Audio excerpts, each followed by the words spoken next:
Je vous invite à ouvrir votre Bible dans le livre du prophète Agé. Si vous tournez trop vite, vous risquez de le rater dans un sens ou dans l'autre. Tellement il est petit, hein? Mais c'est l'avant-dernier, Agé, Zacharie, Malachie, hein? L'avant-avant-dernier livre de l'Ancien Testament. D'accord. Alors, Agé est son nom, et c'est pas son âge, hein, c'est pas une indication sur son âge. C'est petit prophète parce que on les appelle petits, pas parce qu'ils étaient de petite taille, mais c'est parce que c'est par la taille de leurs écrits, et son nom signifie joyeux. Agé, donc chapitre 1, on va lire tout le chapitre. Et je vous rappelle que nous avions choisi comme thème de parler du réveil. Nous prions que Dieu nous réveille. Nous avons considéré, même ce matin nous l'avons lu, Romains chapitre 13, qui dit qu'il est l'heure de se réveiller du sommeil. Et nous voulons lire un peu ce livre, ce chapitre en tout cas, qui est aussi sur ce thème. Donc la deuxième année, Agé chapitre 1, je pense que tout le monde a trouvé, la deuxième année du roi Darius, le premier jour du 6e mois, la parole de l'Éternel fut adressée à Agé, le prophète, à Zorobabel de Shealtiel, gouverneur de Juda, et à Josué, fils de Jotsadak, le souverain sacrificateur, en ces mots. Ainsi parle l'Éternel des armées, ce peuple dit, le temps n'est pas venu, le temps de rebâtir la maison de l'Éternel. C'est pourquoi la parole de l'Éternel fut adressée par Agé le prophète en ces mots. Est-ce le temps pour vous d'habiter vos demeures lambrissées quand cette maison est détruite? Ainsi parle maintenant l'Éternel des armées. Considérez attentivement vos voies. Vous semez beaucoup et vous recueillez peu. Vous mangez et vous n'êtes pas rassasiés. Vous buvez et vous n'êtes pas désaltérés. Vous êtes vêtus et vous n'avez pas chaud. Le salaire de celui qui est à gage tombe dans un sac percé. Ainsi parle l'Éternel des armées. Considérez attentivement vos voies. Montez à la montagne, apportez du bois et bâtissez la maison. J'en aurai de la joie et je serai glorifié, dit l'Éternel. Vous comptiez sur beaucoup et voici vous avez peu. Vous l'avez rentré chez vous, mais j'ai soufflé dessus. Pourquoi, dit l'Éternel des armées? À cause de ma maison qui est détruite, tandis que vous vous empressez, chacun pour sa maison. C'est pourquoi les cieux vous ont refusé la rosée et la terre a refusé ses produits. J'ai appelé la sécheresse sur le pays, sur les montagnes, sur le blé, sur le mou, sur l'huile et sur ce que la terre peut rapporter, sur les hommes, sur les bêtes et sur tout le travail des mains. Zorobabel, fils de Shealtiel, Josué, fils de Jotsadak, le souverain sacrificateur, et tout le reste du peuple entendirent la voix de l'Éternel, leur Dieu, et les paroles d'Agé, le prophète, selon la mission que lui avait donnée l'Éternel, leur Dieu. Et le peuple fut saisi de crainte devant l'Éternel. Agé, envoyé de l'Éternel, dit au peuple, d'après l'ordre de l'Éternel, je suis avec vous, dit l'Éternel.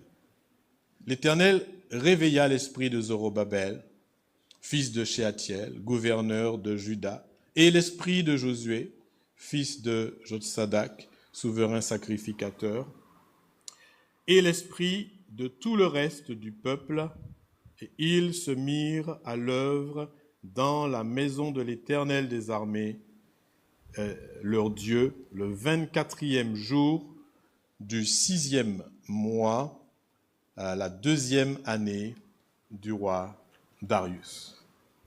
Voilà, jusqu'ici la parole de Dieu. Avancez pour moi un peu. Je ne sais pas la première page. Agé, je l'ai dit, est un prophète, petit prophète. Son nom veut dire heureux ici. Et donc, il est de ce qu'on appelle le prophète post-exilique, après l'exil. Vous vous rappelez que le peuple de Juda a été déporté en exil, parfois sur plusieurs étapes. En 586, leur temple a été détruit, rasé par les Babyloniens et ils ont été amenés en captivité.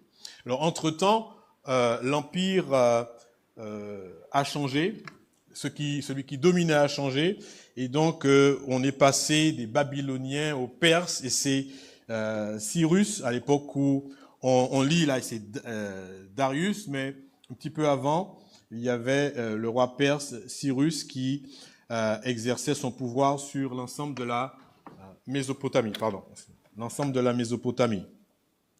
Alors, c'est dans ce contexte-là que, donc, vous vous rappelez, 70 années de captivité, Dieu avait promis par le prophète Jérémie qu'il délivrerait son peuple après ces 70 années de captivité. Le peuple, par Cyrus, une partie du peuple rentre à Jérusalem. La Bible dit, si vous lisez Esdras, regardez Esdras. Alors Esdras, Néhémie, voilà, c'est à peu près la même période. Hein. Esdras, chapitre 1. Donc on peut regarder ça. Hein. Esdras, chapitre 1. Il est dit ici, verset 1, la première année de Cyrus, roi de Perse, afin que s'accomplisse la parole de l'Éternel prononcée par la bouche de Jérémie. L'Éternel réveilla l'esprit de Cyrus. Alors, je vais essayer de remettre mon PowerPoint dans l'ordre. Voilà. Donc, la première année, ici, on voit que l'Éternel a réveillé l'esprit de Cyrus. Et après, il y a une certaine quantité de personnes, regardez au verset 3, au verset 5, il dit les chefs de famille de Juda, de Benjamin, des sacrificateurs, des Lévites, et tous ceux dont Dieu réveilla l'esprit se levèrent pour aller bâtir la maison de l'Éternel à Jérusalem. Donc, ce peuple part, cette quantité de personnes, petite quantité, 42 360 personnes qui partent, c'est pas tout le monde qui part, et ils partent pour bâtir la maison de l'Éternel à Jérusalem. Ils arrivent à Jérusalem, ils commencent à bâtir la maison, et puis au bout d'un moment, eh bien, le travail est arrêté à cause de la persécution, à cause de l'opposition. Et puis, ça ne reprend pas. Et les choses durent ainsi pendant 16 ans. Et 16 ans, au bout duquel Dieu envoie son prophète Agé pour à nouveau réveiller l'esprit du peuple. Vous voyez ici, hein, Esdras 1 nous dit que tous ceux dont Dieu avait réveillé l'esprit, ils sont partis pour bâtir.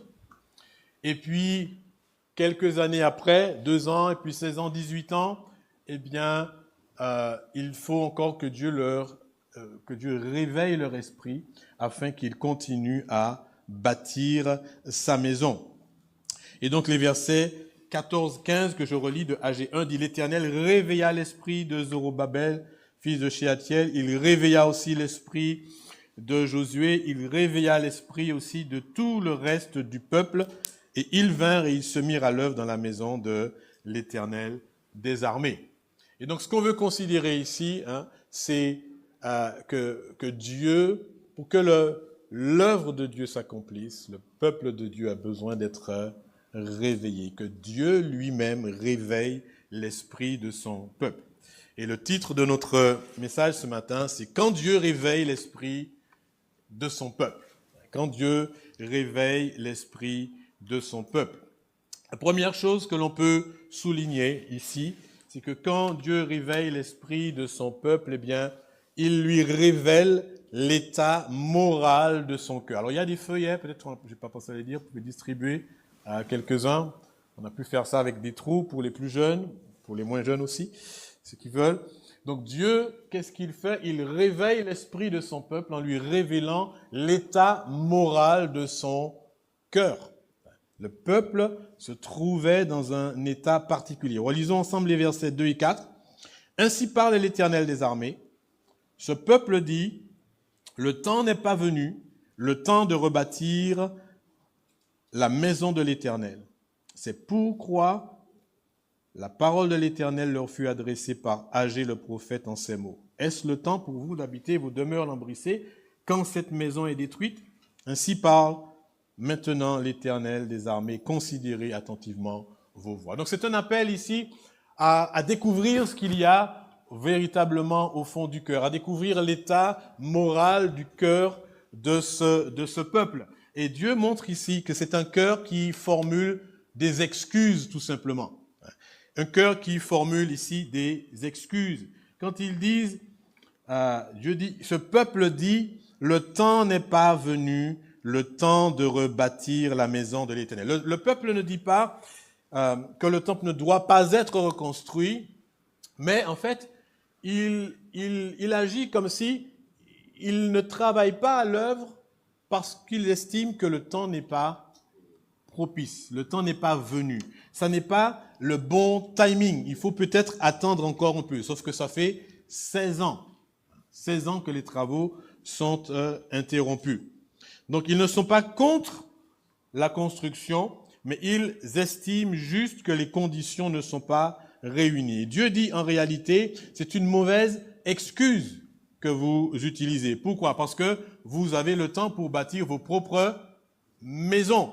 Vous n'êtes pas empêché de bâtir vos propres maisons. Ce n'est pas un problème de matériaux, ce n'est pas un problème de droit à la construction ici. Il dit non, vous êtes en train simplement de chercher, d'exposer une excuse pour ne pas accomplir le travail de Dieu. Certes, il y avait de l'opposition, okay, mais après tout, Cyrus avait donné un décret. Et vous vous rappelez, on dit souvent que les décrets des Mèdes et des Perses sont irrévocables. D'accord? Et donc, voilà, ils pourraient continuer avec cela. Mais ils ne l'ont pas fait, ils se sont laissés décourager et ils n'ont jamais repris le travail. Et en plus, juste se cache derrière une excuse de circonstance. C'est le temps qui n'est pas propice. Donc, un cœur qui formule des excuses, un cœur qui renverse aussi les priorités. C'est pourquoi, dit Dieu, la parole de l'Éternel leur fut adressée par le prophète en ces mots. Est-ce le temps pour vous d'habiter vos demeures lambrissées quand cette maison est détruite? Donc Dieu leur dit ici, en fait, vous êtes en train de mettre la priorité sur vos propres maisons, sur votre habitation. La raison de leur venue était quoi ici?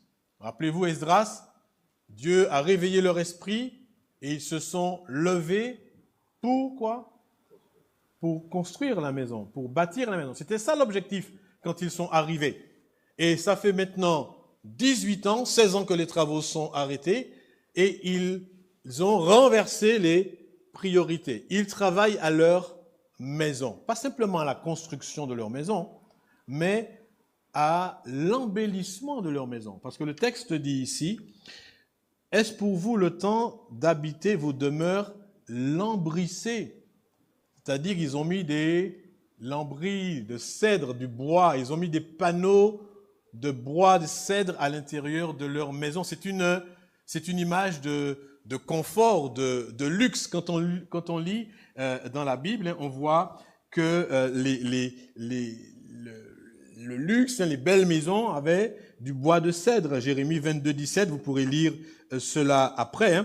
Donc, et puis les maisons des rois aussi. Donc, quelque part, ils sont en train d'augmenter le standing de leur demeure.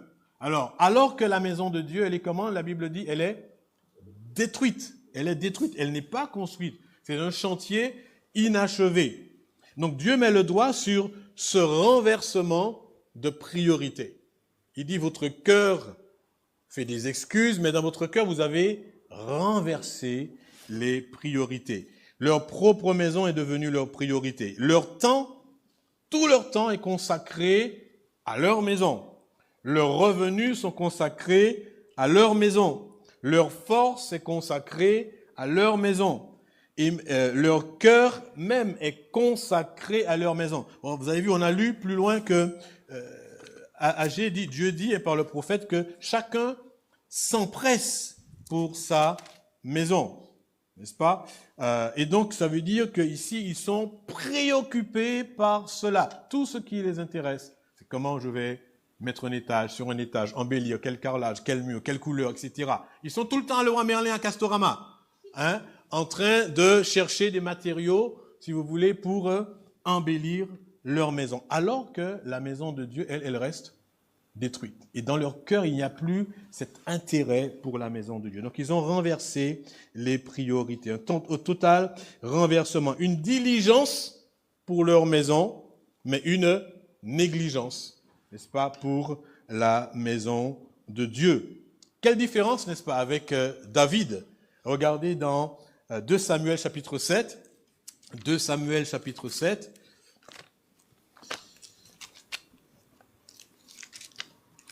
2 Samuel chapitre 7, et on va lire au verset 1 et verset 2. 2 Samuel chapitre 7, et on va lire au verset 1 et au verset 2. Il est dit ici, lorsque le roi habita dans sa maison, et que l'Éternel lui eut donné du repos, après l'avoir délivré de tous ses ennemis qui l'entourèrent, il dit à Nathan, le prophète, c'est David qui parle, il dit, « Vois donc, j'habite dans une maison de cèdre, de beau bois, et l'Éternel et l'arche de Dieu habite au milieu d'une tente. » Et donc, il a dans son cœur le désir de bâtir une maison pour Dieu. Vous vous rappelez que Dieu lui dira, c'est pas toi qui bâtiras la maison, mais c'est son fils, etc. Mais le désir est là, et Nathan lui dit, fais ce que tu as dans le cœur, car l'Éternel est avec toi. Okay. Et puis, verset 5, Dieu envoie Nathan pour voir David et lui dit, va dire à mon serviteur David, ainsi parle l'Éternel, est-ce toi qui me bâtiras une maison pour que j'en fasse ma demeure? Donc, vous voyez, ici, le cœur de David, c'est de bâtir une maison à l'Éternel. Il compare, moi j'habite dans une maison avec du cèdre, du bois, et puis l'arche de l'Éternel, c'est sous une tente en tissu. Il dit, non, ça, c'est pas normal. C'est pas normal. Et avec Agé, on voit que c'est un renversement. La maison de l'Éternel est en ruine, mais les demeures individuelles, c'est des petits joyaux. Alors Dieu montre ici qu'il réveille ce peuple en mettant le doigt sur ce renversement de priorité. Et puis, il montre aussi que leur cœur est devenu froid et idolâtre. Ce n'est pas simplement le fait de bâtir un monument de pierre qui est en jeu ici, mais c'est la question de servir Dieu, de l'adorer. Parce que le temple, c'est le lieu où le peuple vient adorer Dieu. Donc quand Dieu parle de sa maison, il parle du lieu où il est adoré. C'est pas simplement une construction de pierre, c'est pas simplement le fait de bâtir, mettre des pierres sur des pierres, c'est d'avoir ce qui symbolise cette relation, cette communion, cette adoration que le peuple doit avoir avec lui. Et donc il est en train de montrer que dans leur cœur, ils sont froids, ils ne sont plus attirés par le fait de servir Dieu. Ils sont devenus idolâtres en ce sens que c'est leur propre maison qu'ils servent. C'est eux-mêmes qu'ils servent maintenant.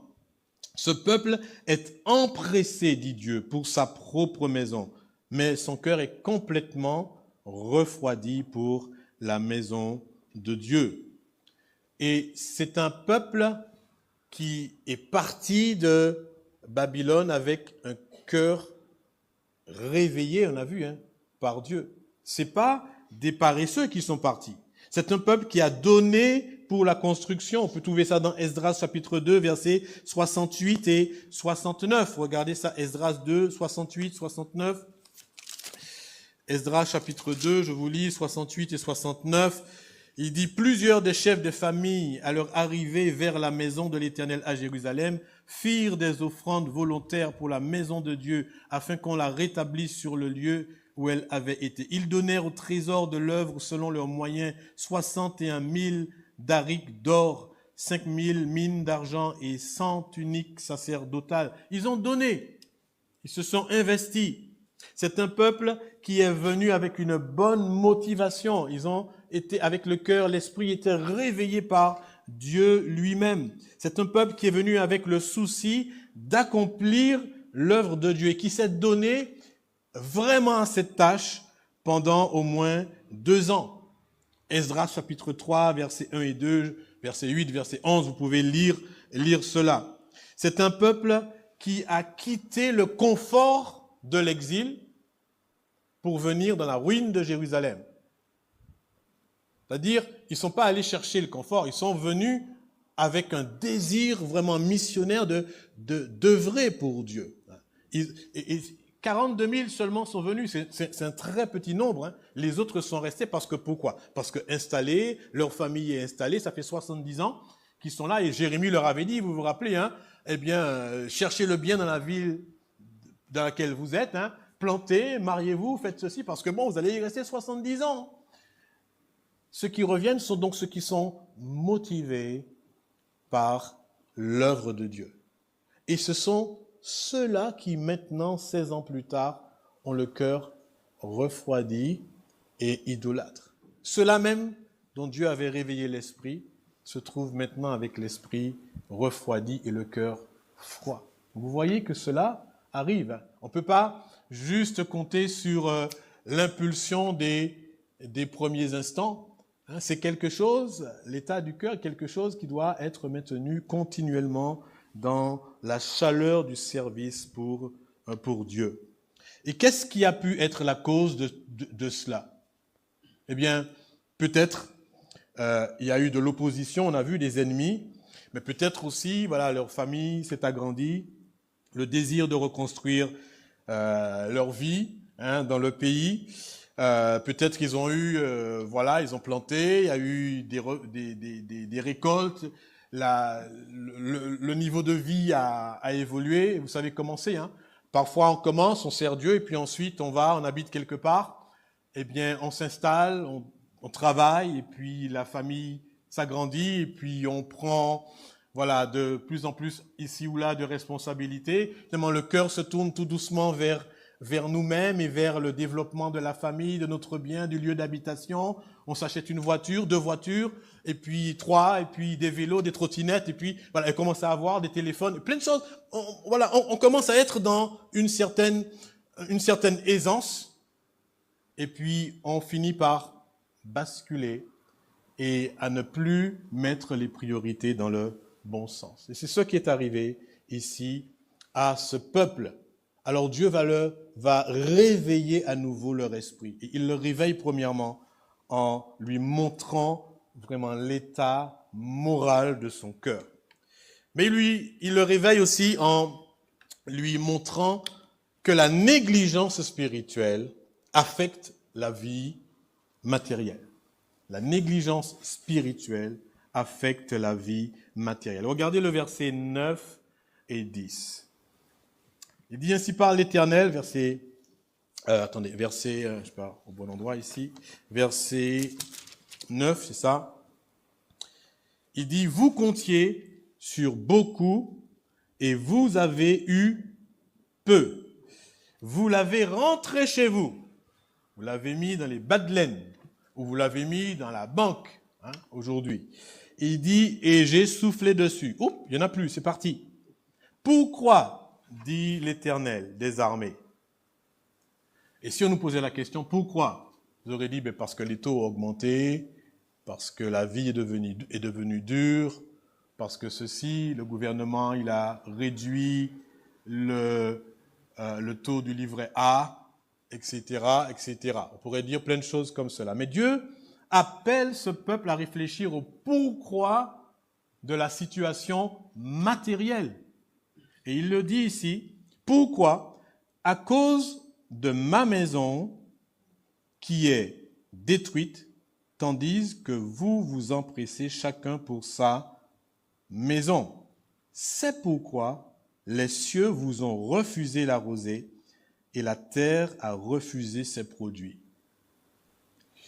L'homme moderne a souvent une réponse bien scientifique à tout ce qui se passe dans la nature, n'est-ce pas?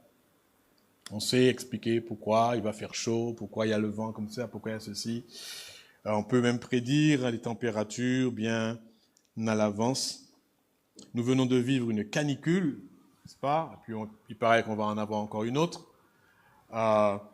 Et il était intéressant de voir et d'entendre tout ce qui était avancé comme explications rationnelles et scientifiques, qui sont certes justes ici. Et peut-être que du temps d'âgé, il y avait des gens qui réfléchissaient de la même manière scientifiquement, qui disaient, bon, le climat, il est comme ça, c'est pour ça que la Terre n'a pas rapporté, etc. Mais Dieu qui a créé la terre et les cieux, il vient à eux et il leur dit, réfléchissez un instant, je vais vous amener à réfléchir, que votre négligence dans l'œuvre de Dieu a des répercussions sur la planète. C'est comme s'il disait ça ici. Il dit, pourquoi est-ce que la pluie n'est pas tombée? Pourquoi est-ce qu'il y a de la sécheresse? Pourquoi est-ce que vous avez mis de côté, il n'y en a plus? Pourquoi le salaire tombe comme dans un sac percé? Et vous avez déjà entendu des choses comme ça. Moi, je me rappelle de ma mère qui disait, j'ai fait des courses, j'ai pas vu ce que j'ai mis dans le caddie, et il n'y a plus d'argent. Les choses sont devenues très chères. C'est un peu la même chose ici. Et Dieu dit ici, pourquoi? Il dit, c'est pas la crise, c'est pas le dérèglement climatique, ça c'est des causes secondaires. La raison principale, dit Dieu, c'est parce que vous êtes négligent. Vous êtes négligent dans l'œuvre de Dieu ici. C'est pourquoi votre espérance est trompée. Vous espérez avoir beaucoup et vous avez peu ici. C'est pourquoi il dit la terre n'a plus rapporté. Et Dieu montre ici que leur état moral, on a vu, n'est pas étranger aux circonstances environnementales, on pourrait dire, presque, autour. Il y a un lien, en fait. Il y a un lien entre leur obéissance, leur état moral, leur service pour Dieu et les circonstances de vie autour.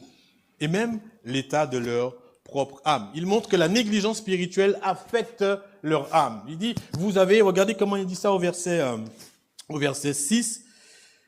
Il dit, vous semez beaucoup et vous recueillez peu. Il y a un contraste ici. Vous mangez, et quand on mange, qu'est-ce qui se passe? On est rassasié. Il dit pas vous mangez pas, il dit pas vous avez peu à manger, il dit vous mangez, mais vous n'êtes pas rassasié. Il dit vous buvez et vous n'êtes pas désaltéré.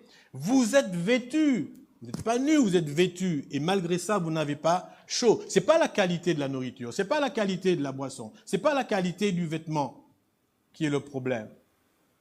Ils ont des vêtements suffisamment pour être chauds, ils ont suffisamment à manger pour être rassasiés, ils ont suffisamment d'eau pour être désaltérés. Mais Dieu montre ici que leur négligence affecte leur âme. Ils sont assoiffés dans leur âme. Ils ont de la nourriture dans la bouche, mais l'âme est vide. L'âme est assoiffée ici. C'est ce que Dieu montre ici. Ce que cette nourriture était censée apporter, elle ne l'apporte pas parce que leur besoin est un besoin dans l'âme. Et donc, c'est ce que produit ici cette négligence. Au milieu de l'abondance, comme dit le prophète Ésaïe 59, il dit « Nous tâtonnons comme des aveugles le long d'un mur, nous tâtonnons comme ceux qui n'ont point Dieu, nous chancelons à midi comme de nuit, au milieu de l'abondance, nous ressemblons à des morts. » C'est possible. Lorsque le peuple néglige l'œuvre de Dieu, eh bien, il arrive que parfois, qu'au milieu même de son abondance matérielle, il soit en train de mourir, son âme meurt assoiffée spirituellement. La négligence spirituelle affecte l'état de l'âme, mais la négligence spirituelle affecte aussi les circonstances environnantes. Le climat, Dieu dit, j'ai appelé la sécheresse. Il dit, j'ai refusé, la terre a refusé de donner ses produits. Le ciel n'a pas envoyé sa rosée. Ce sont des événements climatiques ici. Et Dieu indique aussi des dégâts économiques. Le travail, verset 11, il dit que votre travail n'est pas rentable, les récoltes ne sont pas à la hauteur de ce que vous avez semé. Tout est déréglé. Tout est déréglé ici. Et ce qui est important à souligner ici, c'est ce que Dieu dit que c'est lui qui a fait cela. Regardez au verset 9 et 11. Vous comptiez sur beaucoup et voici vous avez peu. Vous l'avez rentré chez vous, mais il ne dit pas mais ça a disparu. Il ne dit pas que le taux bas l'a emporté, il ne dit pas que l'inflation est passée par là. Il dit j'ai soufflé dessus. Donc Dieu dit que c'est lui qui le fait. Et regardez au verset 10, au verset 10, c'est ça, il dit, c'est pourquoi les cieux vous ont refusé la rosée et la terre a refusé ses produits. Verset 11, j'ai appelé la sécheresse sur le pays, sur la montagne, sur le blé, sur l'huile, sur le mou, sur tout ce que la terre peut rapporter, sur les hommes, sur les bêtes et sur tout le travail de leurs mains. Il dit, moi j'ai fait ça. Ne cherchez pas dans les sciences la raison. La raison, il dit, elle est au-dessus. Et la cause, c'est votre négligence. Il y a un lien entre le fait de négliger spirituellement l'œuvre de Dieu et les circonstances qui sont autour, ici.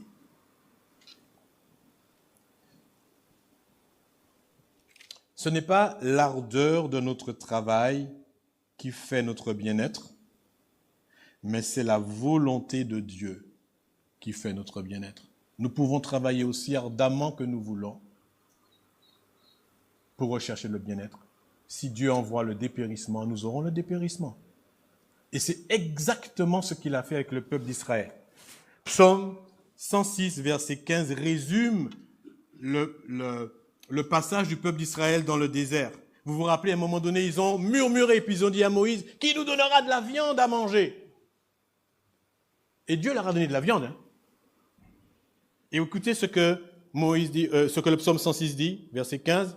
Il dit, ils furent saisis de convoitise dans le désert, ils tentèrent Dieu dans la solitude, il leur accorda ce qu'ils demandaient, de la viande, puis il envoya le dépérissement dans leur corps.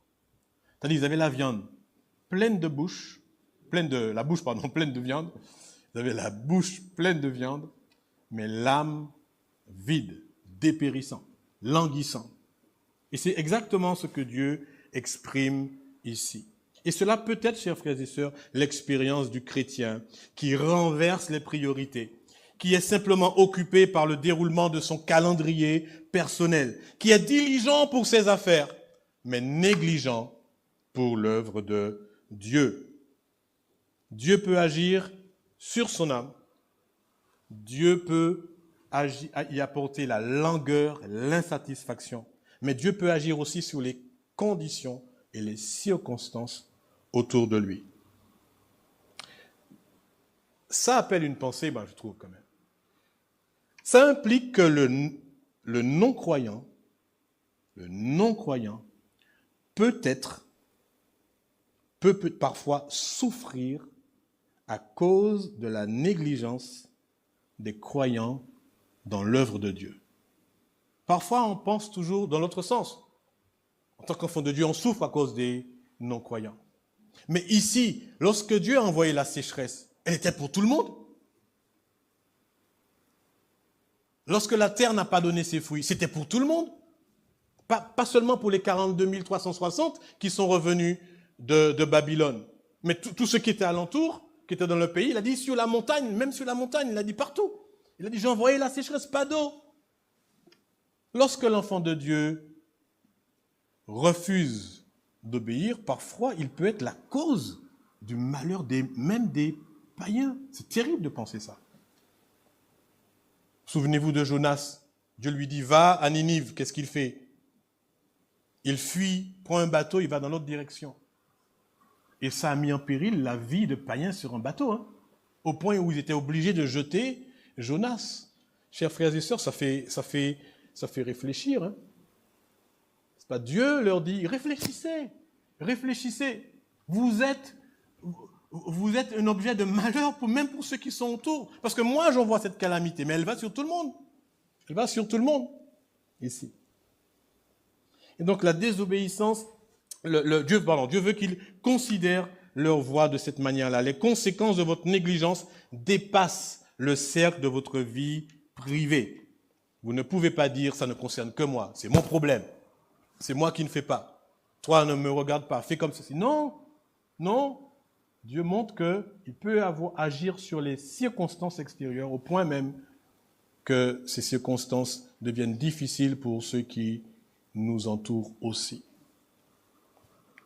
Donc Dieu montre ici à ce peuple, il réveille leur esprit en lui montrant le lien qui existe entre la négligence spirituelle et la vie en général, la vie matérielle autour. Et puis troisièmement, ici, eh bien, on veut considérer que Dieu réveille aussi l'esprit de son peuple en montrant ici la prééminence de son plaisir et de sa gloire. Il veut que son plaisir et sa gloire soient recherchés ici.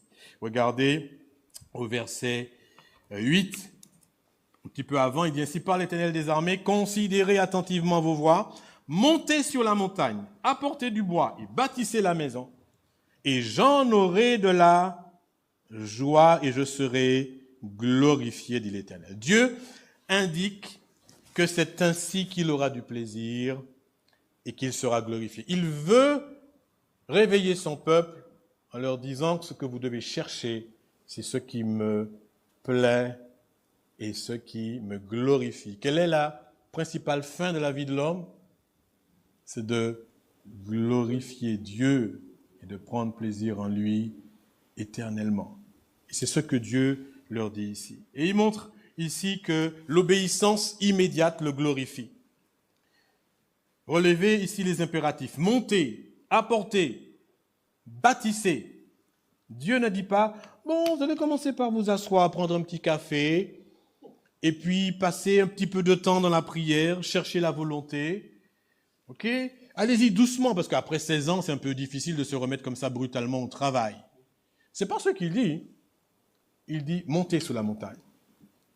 Il dit, bâtissez, apportez du bois, travaillez, mettez-vous à l'œuvre. Et chapitre 2, regardez au chapitre 2, Agé chapitre 2 et au verset 5, je crois, chapitre 2 et au verset, je ne vais pas retrouver, où il dit, travaillez, je l'ai perdu, mais en tout cas, il leur dit la même chose. Oui, chapitre 2, verset 4, il dit, au milieu du verset 4, il dit, fortifie-toi, peuple entier, dit l'Éternel, et travaillez, mettez-vous à l'œuvre, levez-vous. C'est pour ça que vous êtes venus. La première fois, ils ont eu l'esprit réveillé, ils se sont levés, ils sont partis pour bâtir, et maintenant Dieu réveille leur esprit en disant, travaillez. Et c'est ainsi que j'aurai du plaisir et que je serai glorifié. Il ne veut pas des promesses, il ne veut pas de résolution, il veut de l'obéissance immédiate.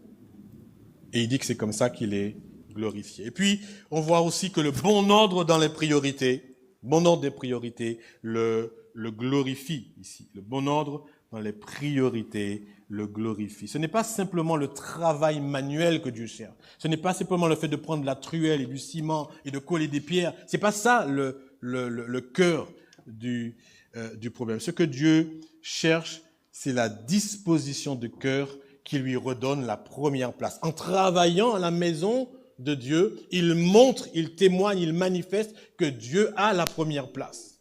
C'est pas simplement le fait de construire, c'est ce qui se passe dans le cœur quand ils construisent la maison de Dieu comme elle doit être. Ils témoignent que c'est Dieu qui a la première place. Dieu ne leur interdit pas de construire leur maison. Il leur dit qu'il faut placer correctement les priorités. Sinon, c'est de l'idolâtrie. C'est ce qu'il est en train de montrer ici. Et cela se voit dans le cœur qui, à nouveau, craint Dieu. Regardez au verset, on reprend Agé chapitre 1, au verset 12, verset plutôt... Oui, c'est ça, 12. Il dit Zorobabel, fils de Shealtiel, Josué, fils de Jotsadak, le souverain sacrificateur, et tout le reste du peuple entendirent la voix de l'Éternel leur Dieu et les paroles d'Agé le prophète, selon la mission que l'Éternel lui avait donnée. Et le peuple fut saisi de crainte devant l'Éternel. Une crainte révérencieuse. Ils sont revenus à quelque chose où ils pensent maintenant dans leur cœur à Dieu. Dieu était loin. Leur maison était ce qu'il y avait juste devant leurs yeux ici. Mais là, Dieu montre que on voit ici que c'est quand Dieu a la suprématie en tout qu'il est glorifié. Cette attitude de cœur qui le craint, d'obéissance, c'est ce qui le glorifie. Le peuple est saisi de crainte avec la révérence envers Dieu revient et Dieu reprend ainsi la première place. C'est ce qu'il leur montre que c'est ainsi qu'il sera glorifié ici. L'Église, chers frères et sœurs, c'est la maison de Dieu, n'est-ce pas? Le Seigneur fait quoi? Il bâtit son Église, c'est ce qu'il nous dit ici. Et nous lisons que les croyants sont équipés dans Éphésiens chapitre 4, pour qu'ils travaillent à l'édification du corps de Christ, à l'édification de l'Église. Alors la question qui se pose à nous, c'est sommes-nous obéissants dans ce ministère? Travaillons-nous? À quoi travaillons-nous? À quoi, quels sont l'ordre dans nos priorités? À quoi sont dépensés notre temps, notre argent, notre force, notre empressement, notre énergie? À quoi est-ce que nous dépensons tout cela? Pensons-nous que le temps n'est pas venu de servir le Seigneur? Parce que nous sommes peut-être trop jeunes, parce que nous sommes trop vieux, parce que nous sommes trop occupés. Pensons-nous que le temps n'est pas favorable? Quelle excuse mettons-nous? Ou est-ce que vraiment l'œuvre de Dieu est notre priorité? Si l'œuvre de Dieu devient notre priorité, cela veut dire que notre cœur place Dieu à la place où il doit être, que Dieu a la place, pas seulement première, mais aussi centrale dans notre cœur. Ce n'est pas la quantité de choses que nous pouvons faire dans un lieu cultuel, c'est pas ça la question. La question, c'est comment qu'est-ce qu'il y a sur le trône dans mon cœur? Est-ce l'œuvre de Dieu vraiment ce qu'il est en train de faire? Ou est-ce mes propres préoccupations, où je vais habiter, mes vacances, où je vais aller, etc. Est-ce que c'est ça? Vous voyez, c'est important ici. Et puis, quatrièmement, ici, eh bien, Dieu réveille l'esprit du peuple en lui assurant sa présence. Regardez au verset Agé chapitre 1 et au verset 13, il dit, Agé, envoyé de l'Éternel, dit au peuple, d'après l'ordre de l'Éternel, je suis avec vous, dit l'Éternel. Je suis avec vous. Dieu dit travaillez, mais dit je suis avec vous. Il réveille leur esprit en disant, n'ayez pas peur, n'ayez pas de crainte, je suis avec vous. C'est exactement ce que Jésus avait fait avec ses disciples.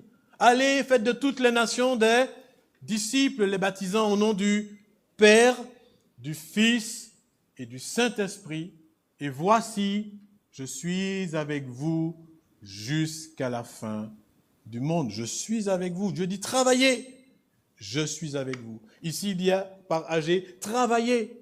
Je suis avec vous. Il promet sa présence. Et il veut que l'esprit de son peuple soit réveillé par cette promesse.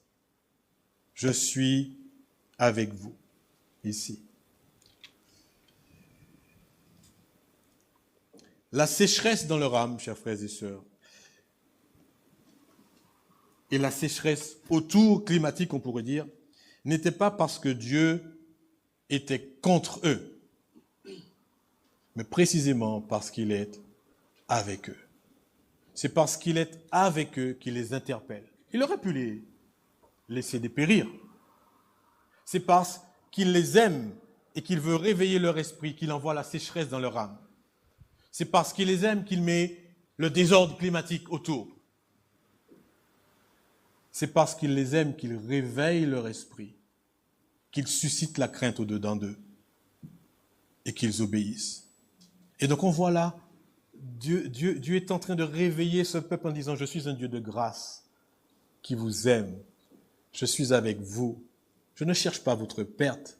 Ce qu'il cherche, c'est que le pécheur se repente et qu'il vive.